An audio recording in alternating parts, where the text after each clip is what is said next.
Right, I believe we're live. Hello, everyone. Welcome to the third instalment of the Pint-Sized Preview for this season. We are here with two wonderful guests and a Pint-Sized Preview debut. First of all, I'll go to Aaron, who is looking a lot more tanned than he normally does because he is away on holiday, aren't you? I am, yeah. So I thought I'd join and, preview a little bit of Saturday. Not that I'll see it, but... You won't be watching on iFollow then? I might see if it works. If I'm connected on my phone, I'll give it a try. Yeah. Well, I mean, I've got to give you kudos for commitment, turning up whilst you're in another country to do the pint-sized preview away from the all-inclusive beer and is excellent commitment. So we salute you for that. And then our debutant, James, you've been writing for George for a while now, but this is your first time actually on the video version of Pint-Sized Preview. Excited to get going? I am, mate. Yeah, thank you very much for having me on. Yeah, it's been annoying last couple of seasons, but it's just been going on a Thursday night. I've had football training, so I couldn't make it. But now I've left the football before the football leaves me, and I've quit. So now we're here, and yeah, delighted to be on. Going to become a more firm fixture on the Pint-Sized Preview in future then? Maybe. Fingers crossed. I think, as we are at the moment, it's looking good. Good to hear that. Right. Well, today we've got a lot to talk about, really, haven't we? Because Wycombe have really treated us this week, especially today, with two new signings, but we'll get on to that. I guess we start off really with last week's loss to Birmingham City. It was a good game, another 5-goal thriller. We seem to be getting a lot of those. We've had one against Watford in pre-season, then two in the opening 2 league games. So, scoring goals isn't our problem, but defending is. I mean, there's loads of places to start with that game, really, isn't there? But, James, I'll come to you first. A fair result regarding the performance? Do you think Wycombe were maybe... flattered a little bit by the scoreline? It could have been more, do you think? Yeah, I think it definitely could have been more. Look, we knew it was going to be a really tough game. They've spent money, but they've spent money wisely, and they've signed some really, really strong players. And I always felt the longer the game went on, it was going to become more difficult. We've seen it a lot where we'll start really high intensity against a lot of the possession teams, and then as the game goes on, it starts to drop off a little bit. We got the first goal, looked really strong, but I think it's a matter of time. I think at half-time we had about 15% possession, so it's not sustainable. And I think they're worthy winners in the end. They're a strong side. I don't think it's a game that will define our season. Yeah, I totally agree. Well, let's focus on some of the positives, Aaron. Kieran Sadlier, very, very, very good on Saturday. Few missed chances here and there. He probably should have got one to make it 3-2 earlier on, but he's really showed his quality and what he can bring to the table for this season in terms of creating goals. Yeah, definitely. I think you could say that for most of our attackers, to be fair. Like you said, goals aren't really the problem. We've got Vokes has kind of started quite quickly, although he's only played 10 minutes here and there. 2 goals in 2 games. Sadly's looking good. Kone, obviously, there's been a couple of kind of should have scored moments, but started sharp. Yeah, it's the defending that's not started as sharply and needs kind of some work at the moment, I think. Yeah. Well, we spoke about the defending, didn't we, before we went live, James? And it was we pointed out that Dan Harvey maybe isn't looking as settled as an experienced player would be, and that's understandable coming into a new club, but he was sort of at fault for the first Birmingham goal, wasn't he, losing Ethan Laird, and it's important to him that he bounces back from that and sort of just plays his natural game that he's used to and doesn't feel the pressure the big teams come into town. Yeah, I think definitely. I think we were saying before we went live, so far, although we've conceded 6 goals in 2 league games, we've looked pretty good defending our box. I mean, Northampton was a defensive masterclass, really. They never even really looked like scoring. And I just think it's little mistakes at the back. It's going to start like that. It's start of the season. It's been off for a while. And I don't know. I think Harvey started really well. I was really impressed with him against Wrexham and against Northampton. And yeah, he was at fault for a goal, but I think we've already seen he's got a really good delivery from deep. I think he does look solid, and I think just as the season goes on, he's only going to get better. So I think he's going to be a really strong signing. But yeah, I think most fullbacks are going to have a difficult day against Birmingham's wingers.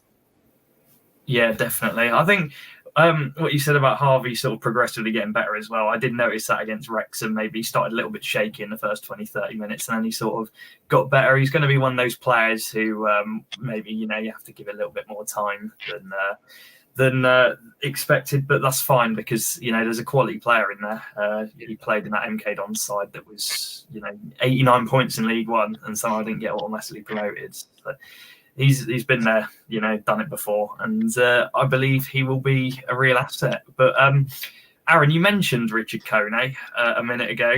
There's a real debate going on, really, isn't there, as to whether he should be leading the line or not. There's one side of the argument, really, where he's getting into the positions to get the chances, but he's got to take these chances, and unfortunately, we're not really seeing that at the moment. He had a bit of a shocking miss against Wimbledon on Tuesday night, didn't he? And he just couldn't seem to find the net against Northampton. But do you still think Kone should be starting, or would you give Dan Udo maybe the nod? It's different. I think Udo probably should be the main man just because he's got the experience, and Kone's obviously as good as he's been. He's still young. He's still quite raw. He's still got stuff to learn. Yeah, it's an interesting debate because some people say just stick with him and he'll kind of come good. And I guess if you kind of bench him, he needs experience. But yeah, I think Udo should probably be the main man. And surprised he's not been. I thought when we brought him in that was kind of why we brought him in, and Kone would be an option off the bench. But maybe Blooms has not seen enough in training or something. We don't know. One thing that we have sort of been very, very good at so far is winning the ball back in high areas, and we really took the game to Birmingham in the opening 20 minutes before our goal, didn't we, James? And we could have had maybe more than one had we taken our chances. But that's really encouraging to see, isn't it? The high pressing and the fact that we're able to, even these teams that have spent millions and millions on players, we're able to, give them a good run around and maybe capitalise on mistakes. Yeah, definitely. I think pressing high, we might as well. We've got real pace in the attack. Kone is one of the most exciting players I've seen for Wycombe for a long time. Like, he may have missed a couple of chances so far, but whenever he gets on the ball, something usually happens. And so he's got that pace. You've got Sadlier, you've got GMAC, you've got Codswell coming in as well, who have all got pace. So it's really nice to see us winning the ball high up. I think against Northampton, it was the most effective. They probably played through our press like once. Birmingham played through it a couple of times, but I think it's looking really effective. And as long as we can sustain that for 90 minutes, I think we're looking really strong in the pressing department. I think we just sort of it'd be nice to move on from Birmingham, to be honest with you. Just leave that one in the past. It was a decent performance, let's not lie, but just the defending, it's sort of all, I wouldn't say collapse, but it wasn't we didn't look as calm as when we had Taff at the back, and I think everyone will agree with that. Obviously, we don't know how long he's going to be out injured for, but it's a big loss. We're sort of missing that. We got Grimmer at right back, but we're sort of missing that experienced head at centre back. But let's get on to more positive notes, shall we? And the business that's happened this week. I'll come to you, Aaron, about our first signing of the week, Cameron Humphreys. What do you think of that? Obviously, do you know much about him? And do you think it's an addition that, Bloomfield's... it's an addition that screams Bloomfield, really, doesn't it? Because he can play in multiple positions. It's a really good pickup. Yeah, I'm not gonna lie. I didn't. Before we signed him, I'd not heard of him, and I kind of had to look him up and look where he plays and could play. But yeah, from what I've heard, he's obviously he was backup, kind of played left back as a backup to Davis at Ipswich last season, and to be in and around that squad and how well they were doing, he's obviously more than capable. And yeah, it's like you said, it's a Bloomfield signing. He can play centre mid, left back. He can fill in, especially we've obviously got a few injuries at the moment. We don't know how long some of them are out for, and also you can't just have one. It hardly gets injured, and we're stuffed. So yeah. Good signing, but yeah, don't know too much about him, so time will tell, I guess, how he settles in and how much we see of him. And I guess one important thing about Humphreys is obviously re-establishes the connection with Ipswich that we know we've had because of Scott Mitchell and Matt Bloomfield. What was I going to say? My mind's gone completely blank. Kieran McKenna, that's the one. So Kieran McKenna, obviously a very, very good coach, you know, taken back-to-back promotions with Ipswich, and he's very, very highly rated. He rates Humphreys very, very highly from what I've read. And even the Ipswich captain, Sam Morsey, came out on Twitter and said Wickham have got a real gem on their hands. So it must be quite a nice thing for Bloomfield to see that we're able to get someone so highly rated, James. Yeah, definitely. I think that's been a real transition this summer. It does feel like we're starting to sign more established players in the division, people that are really going to be competing at the top levels and have done before, instead of, you know, the kind of Ainsworth culture and what he had. You know, he had very limited resources in signing players from non-league and really shaping them here. So I think we've got some real pedigree. I think Humphreys is going to be a really, really strong addition. Although the same, I don't know too much about him, but from what I've read, it seems to be a really strong pickup. Yeah, he does look like a really good pickup, and we know that other clubs were in for him. And it's a real statement, isn't it, Aaron, to be able to, fend off the likes of, we know Peterborough are interested in him, but apparently from what I've been reading, there were loads of other clubs, up the pyramid that were in for him. And, I guess our good relationship with Ipswich and the fact that they think he's the right fit for us, it's really encouraging to see that we're able to fend off other League One clubs who might be a more attractive prospect on paper. Yeah, that's a good point. And I think a lot of that, especially obviously, I think people worried when Ainsworth went, would we kind of have the same pulling power of getting players in with Blooms? But we saw last season, I mean, obviously Freddie Potts kind of came in as an unknown and turned into be brilliant. And I think other teams will look at kind of the starts we gave to like Potts' career and people like that and think it's a good place to go and learn your football and go and get plenty of minutes. And I imagine the other two loanies that we've got as well, we'll see plenty of them. We'll get lots of minutes this season. I think you left that on a good place with Freddie Potts, because we got to talk about West Ham next. And the saga that was on, off, but it did end up being on. To our surprise, really, didn't it? Gideon Kadua returns on a season-long loan this time from West Ham. We were told on, I think it was last Friday or last Saturday before the game, that he had turned down Exeter and was going to sign for Wickham. And then apparently we withdrew the bid, or West Ham withdrew the bid. And then the next thing you know, with no prior warning, he's there in a Wickham shirt again. So it's great to have Gideon back, first and foremost. I think he was really building form towards the back end of last season. James, you mentioned before that run against Derby County was a real glimpse of what he can do. If he can put that all in, if he can bring that back, especially after a full pre-season, he's going to be a real deadly force in this league, isn't he? Yeah, definitely. I really liked the look of Codwell when he came in last year. Real energy, real pace. Of course, he was quite raw. It was one of his first, senior appearances.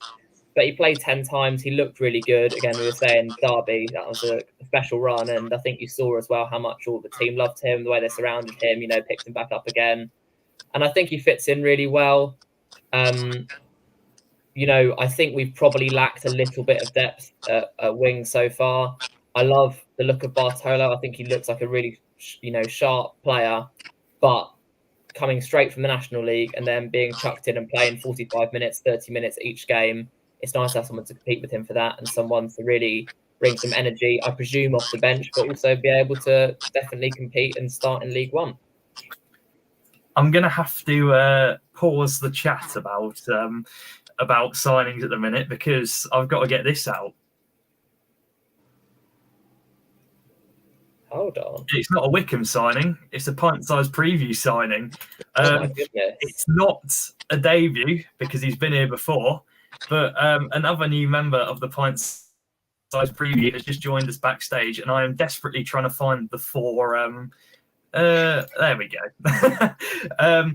We've got a new Pint-Sized Preview member backstage. Dan, welcome back to Pint-Sized Preview. It's been a while. How are you? Very, very good. What about you? Yeah, I'm all right, thanks. A bit better after those signings today, as I imagine we all are. Yeah, we all are, aren't we? We've been waiting a while for signings, haven't we? Manifesting. So it's nice to get not one but two in the same day in the space of an hour. It's really good.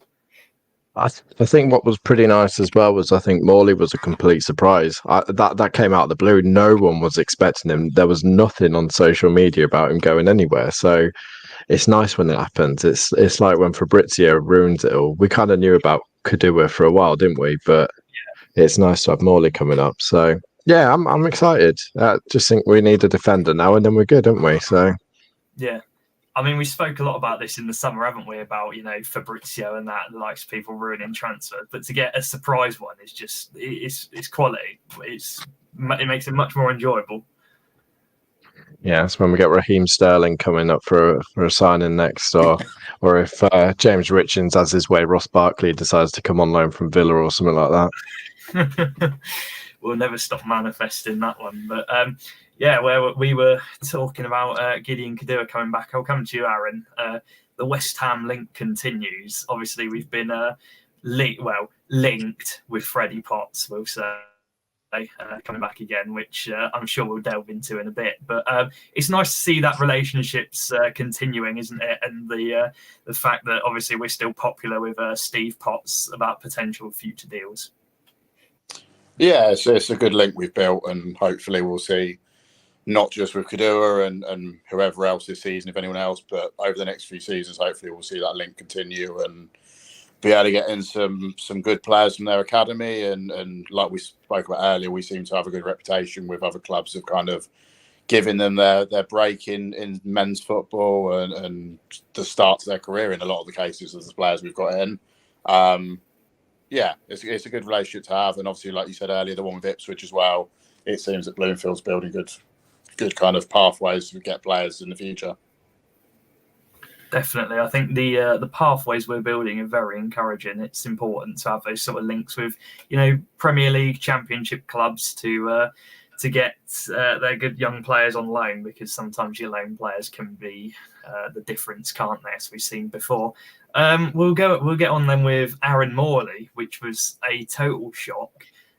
It's obviously on paper a very, very good signing. Nearly 100 appearances. I think is he just one shy or something of 100 league appearances for Bolton, 200 senior career appearances by the age of 24. I mean, that's quality. And he played 37 times last year in League One. So looks like, Dan, we're getting a real good quality midfielder in Morley there.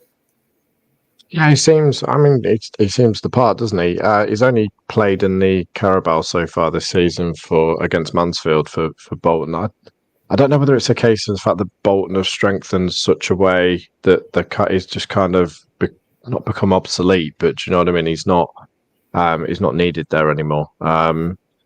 But I thought he would have just been in there for depth. I mean, if you look at Farino, he's there sat on the bench at the moment. He's there with depth.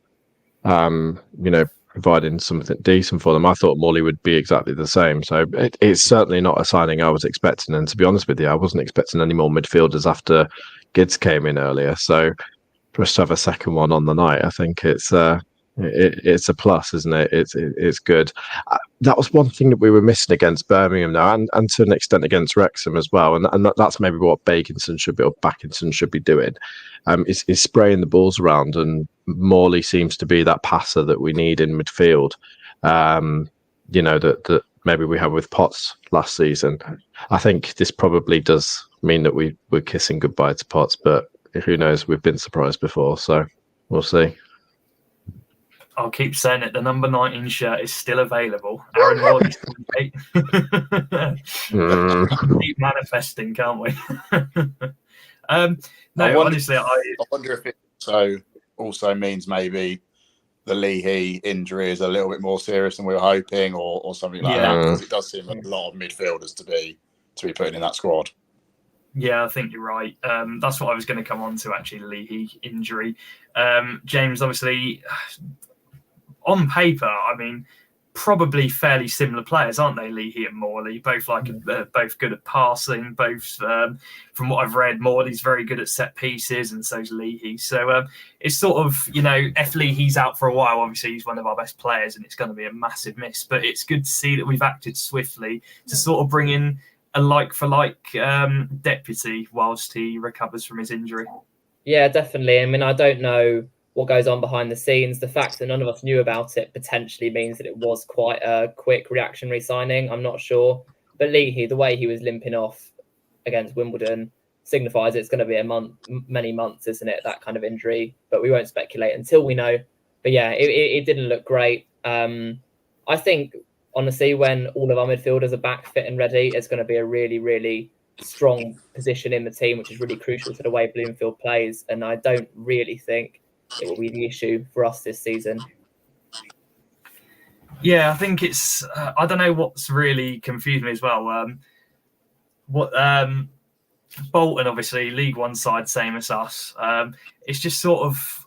I don't know. I wasn't really expecting Bolton to loan us a player, and that's why it just came as sort of a massive shock. I was like, on loan from Bolton, wow! But no, it's good to see that we've. I'd imagine that we've got a good link from them through Farino and that, and obviously we've had some nice gestures between us and Bolton in the past, obviously with 1920 as well. So it's good to see that we still got a connection.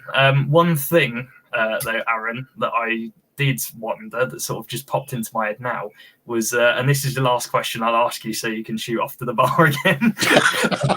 Yeah. So obviously, parent clubs won't want him playing against. They won't want him playing against Bolton, will they? Or I'd imagine that'd be part of the deal. So I don't know. Could we see maybe if Leahy's back by January? Could we see him head back early, or do you think he's here for the season and Leahy's maybe a little bit more serious? I'd like to think he'd stay regardless. I think if as long as he's kind of getting minutes and getting on well and performing, I don't see why any club would pull a player back that's kind of progressing and getting regular minutes. But you never know. Maybe if Leahy comes back and takes his place, then they recall him or something. But I imagine he'd stay for the season. I think whether or not Leahy's out for the season or the two of them together could be an option later on, kind of post-Christmas and stuff, might work well. But yeah, plenty of games to come, especially if we can kind of put a few cup runs together. So yeah, hopefully he'll stay. Yeah, I hope so too. Obviously, transfer business has been, we've sort of had a flurry, haven't we? Aaron's off now to the bar. Thank you for your contribution, Aaron. Let me just sort the stage out. There we go. 3 of us now. It's been a little bit of a flurry, really, hasn't it? We've had a few. We normally, earlier in July, didn't we? We had 3 in a few days, and now we've got 3 in a few days. So it's we're sort of getting our months of excitement, our moments of excitement, and then waiting months. But it doesn't matter at all as long as we're getting signings. And then, before we get on to Rotherham, I guess we go over a few rumours that have been mentioned as of late. And the first one we'll start off with is Freddie Potts, of course. I know we've spoken about this, Dan, but do you really think he would come back just out of regards for his own development? I know obviously it would benefit Wickham massively, but again, we've got a pretty compact midfield now, and it doesn't really benefit Potts playing at a level that he's already more than proven himself at, does it? We have spoken about this, and I think, a couple of the points that have been kind of raised are right in the fact that if he did come back to us, there isn't a risk really for him. He's in an environment that he knows well, he's comfortable with, and he knows that he'll excel in. And I guess it depends on what he gets in the terms of the transfer window for the last week. Because if he doesn't get much interest, I mean, look, he's been rumoured with Pompey, and that would be a good base for him to go to. But obviously, they've got a lot of good midfielders as well. So whether he will be playing every game, we don't know. It depends what he wants. He's at a crucial time in his career, really, because he's kind of got the next couple of years really defines in a way where he's going to be come 5-10 years. If he's absolutely excelling, and demonstrating the maturity that he displayed last year, then there's no reason why he can't be, starting for West Ham in a couple of years. He's got that Declan Rice-like mould that they've been looking for a while, but it's a hard one for him. I would say that he would probably consider us if there weren't any options elsewhere. However, if you look at the signings we've made in Cameron Humphreys, Aaron Morley, two very similar kind of style players with ball playing, midfielders, to have a third in there as well as on loan as well, I think it's a bit too much. So I personally, now on the back of today's signings, I would say that Freddie's probably not coming to us anyway. It would have been nice, but I'm excited to see what we get from these two. Yeah, I think I totally agree with you, honestly.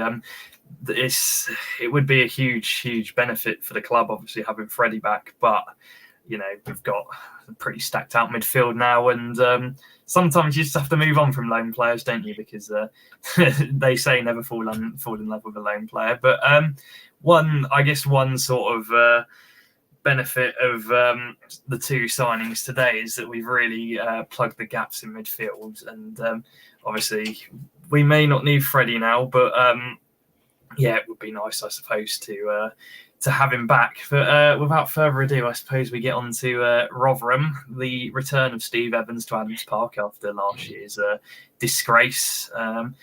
James, obviously, Rotherham did a lot of their business early, done very well in the free agents market, and Steve Evans probably hasn't had the start that he would have wanted. A narrow loss to Exeter and a draw away at Bristol Rovers. Do you think maybe this is the easiest out of Wycombe's 3 opening games so far?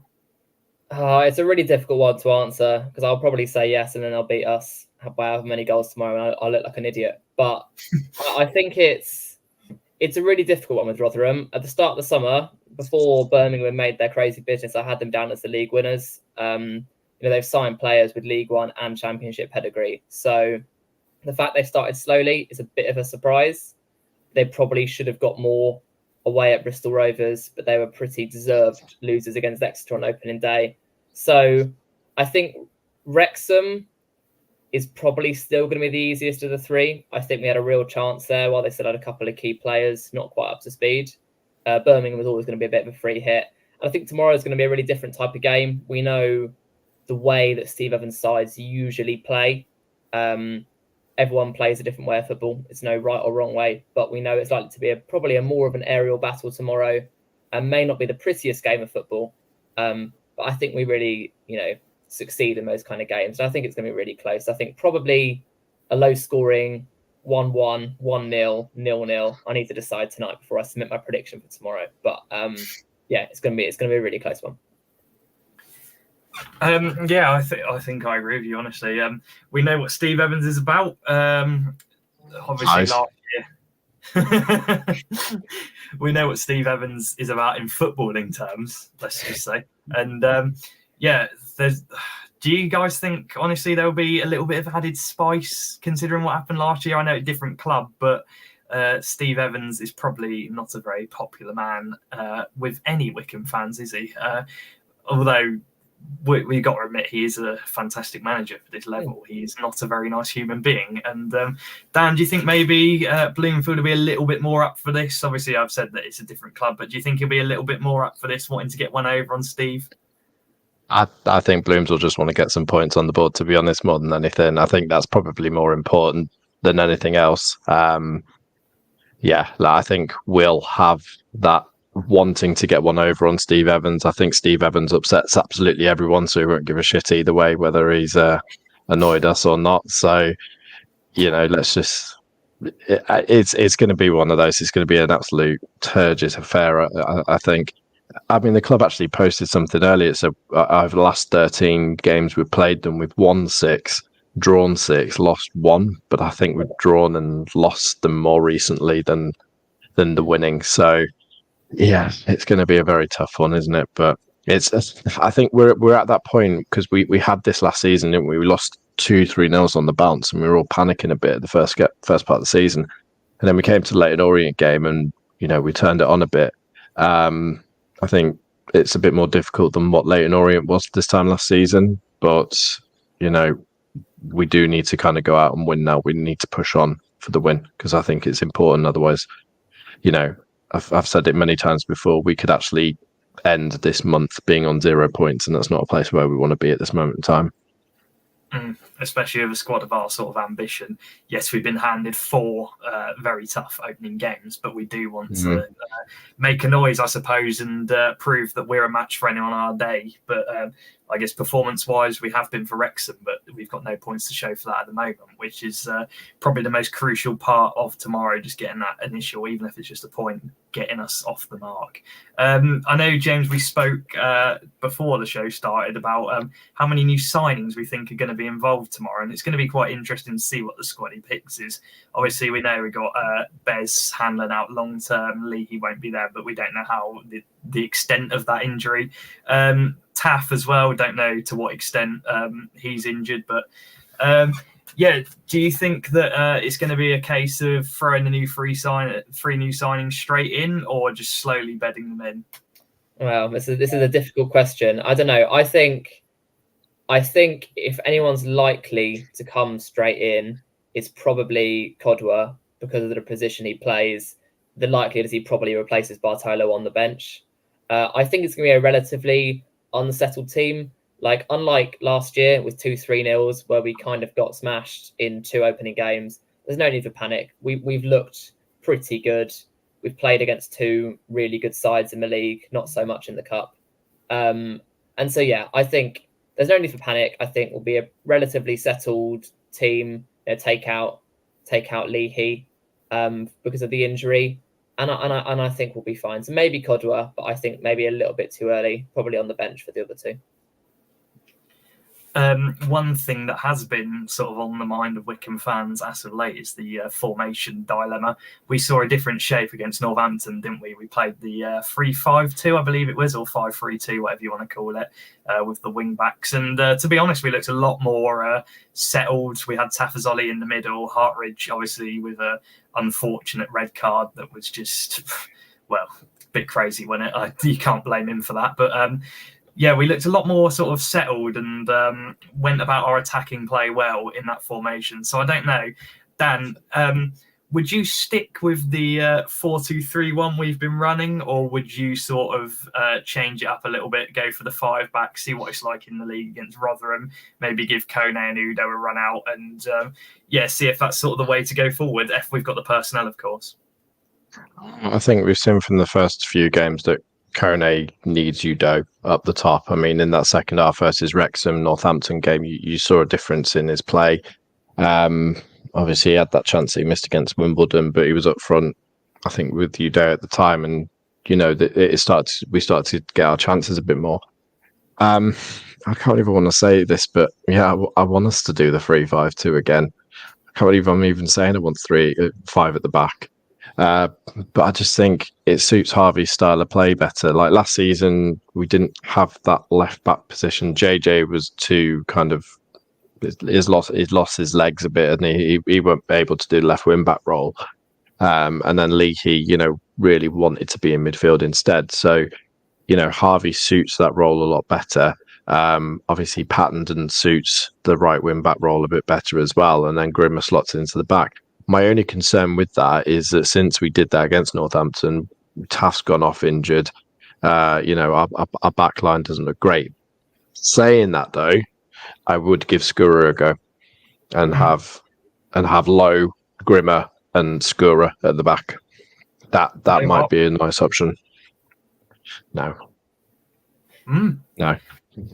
Okay, well, he's all right, but I think he needs a bit more time to kind of gel into our style and our way of doing things. He's a bit erratic for me at the moment. I think we've always, I noticed, the difference when we had Taff and Lowe at the back, especially against Birmingham and what have you. We looked a bit more assured.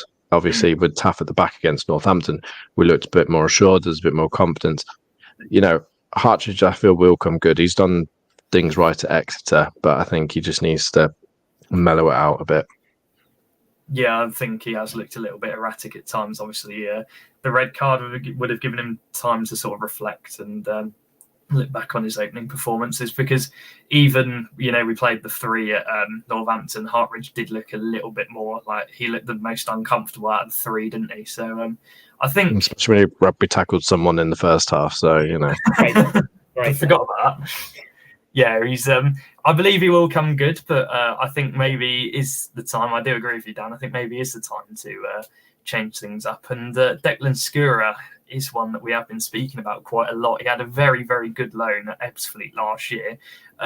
Obviously, it's not really been outlined whether the plan is to send him out on loan or he's going to be involved in first team. But every single time he's played for Wycombe, whether it's in the Bristol Street Motors last year or the game against Wimbledon on Tuesday night, he's looked very, very assured at the back, James. So would Skura be one you go for? I think if we were to play the 5 tomorrow, I think I'd probably play with Hartridge, Lowe and Skura. And then that means you don't have Grimmer as much as your back 3, but potentially he then plays as a right wing back instead of Pattendon. I know he's probably not a right wing back, but I don't know. I'm kind of, the verdict's still out on the 5. Northampton were dreadful. So I know it wasn't their full side, but they weren't good in that game. And so I don't want to take too much from it. But I think any shape that gets Udo and Kone playing together is the right shape. And I thought Skura on Tuesday was brilliant. I thought he looked really comfortable. You wouldn't have known that it was his first, start for Wycombe in probably like a year since the last year's Bristol Street Motors Trophy. And he looked good in the air. He looked like he had a little bit of pace as well. And really, we know on Tuesday that on a different night, we would have won the game by multiple goals and there would be no little panic about the result. So I'd definitely give him a shot because I thought he looked really, really good. I guess the final thing to say then about Rotherham is obviously we've been talking a lot about the formation, and Sadlier has been, arguably our best player on the pitch against Birmingham. He looks very sharp, very quick, maybe lacking a little bit of end product, but that just seems the way that it's going to be at the minute for Wycombe. We just can't seem to find the net with some clear-cut chances, and it's costing us. But if we had to, play the 2 up front, and sadly it dropped out, obviously we've seen GMAC maybe hasn't had the effect that he would have hoped to in the opening couple of games out on the right. But do you think, Dan, that it's worth the sacrifice of dropping Sadlier to the bench and maybe bringing him on later just to start Kone and Udo? I'd cut someone out of the middle midfield, maybe. I don't know. It depends what shape he's going with. I don't think you can drop Sads at this moment. I mean, the fact that he's had 2 games where he's had pretty much 90 minutes, or I think he has had 90 minutes, is great because obviously last season he was getting taken off after 60, 70 minutes. Obviously, against Birmingham, I know he missed that chance that he really should have put away, but he still supplied an absolutely sublime cross to Vokes to bring it back into contention. So he's got the ability to kind of do something from nothing. And I think, we really need to move on with that. I think the problem we have with GMAC is he either comes running out the blocks or he kind of slows and eases into it. A couple of seasons ago, he was off the blocks and he was getting braces left, right and centre. But this season, obviously, it's. I'm not saying he's playing badly because he's not. He's doing what he needs to do. He's just not as effective. We're more effective down the left we are at the moment than down the right. So, maybe it is a case of, Gids coming in is actually going to do something good for him to kind of, give us that sharpness down the right. He's getting older. I mean, I know we say he stays 36 forever, but he is getting on a bit. Yeah, I think sadly it looks a sort of reinvigorated player, doesn't he?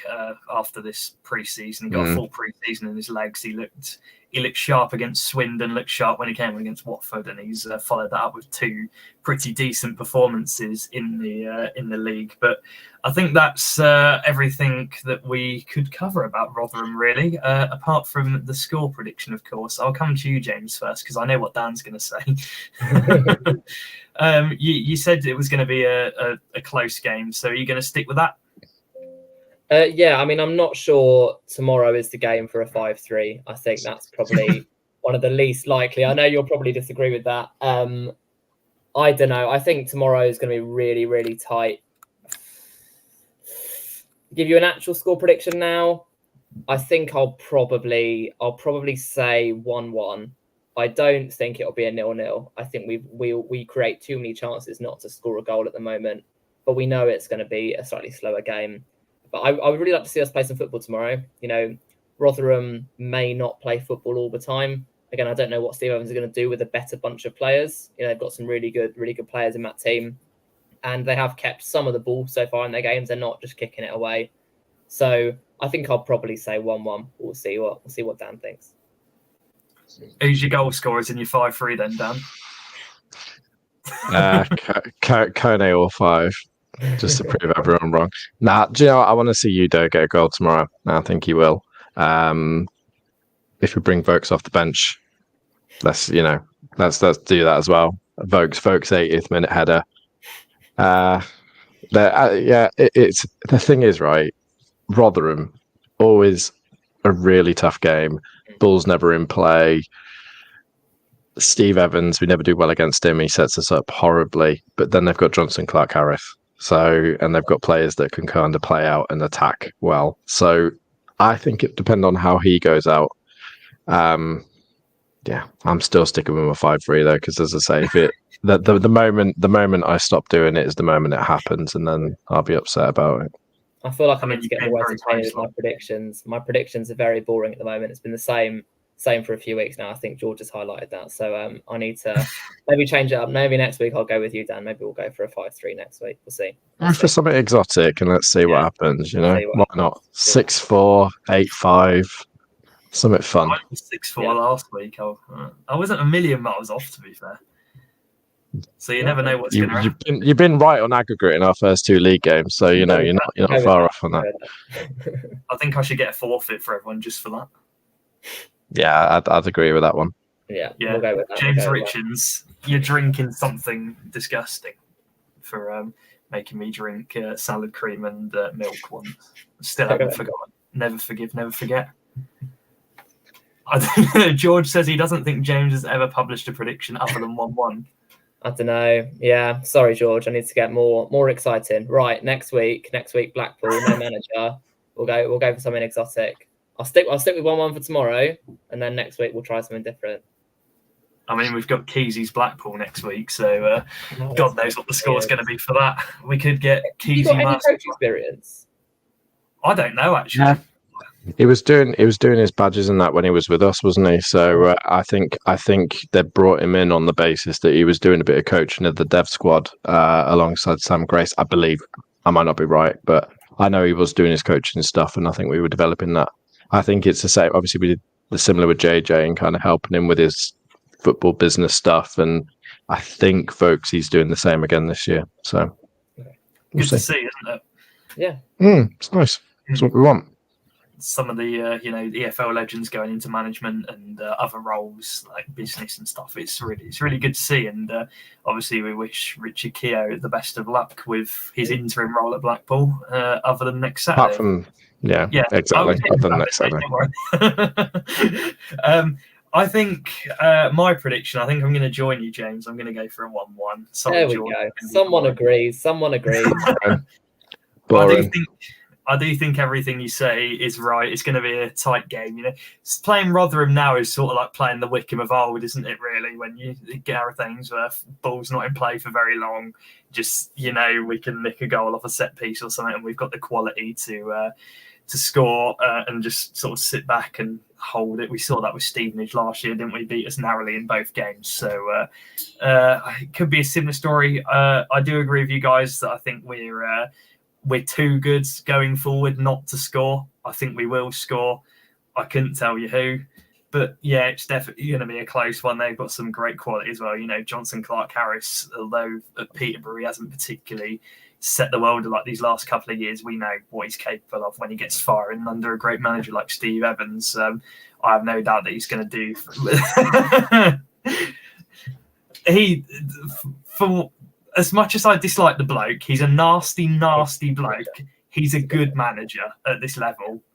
He's not even a good manager. I think we're going to have to agree to disagree on that one. No, he's shite. He's shite. Oh, God.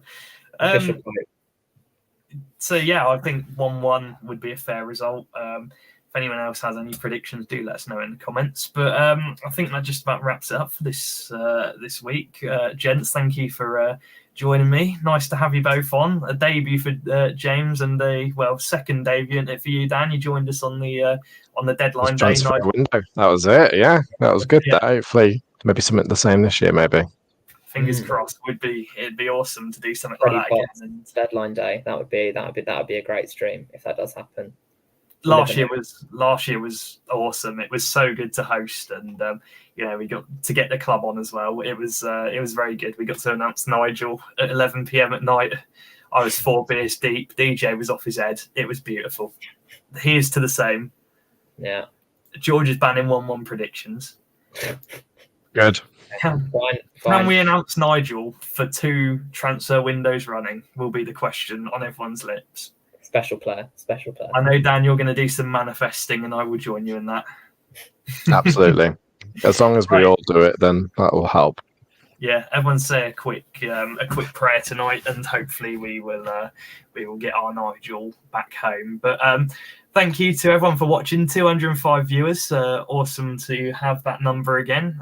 Thank you, gents, for joining me. Offered some great insight, and up the Blues, I suppose. That's all we can say. Hopefully we'll have a win to talk about next week. Thank you very much for listening. And safe travels if you're making it to the game tomorrow.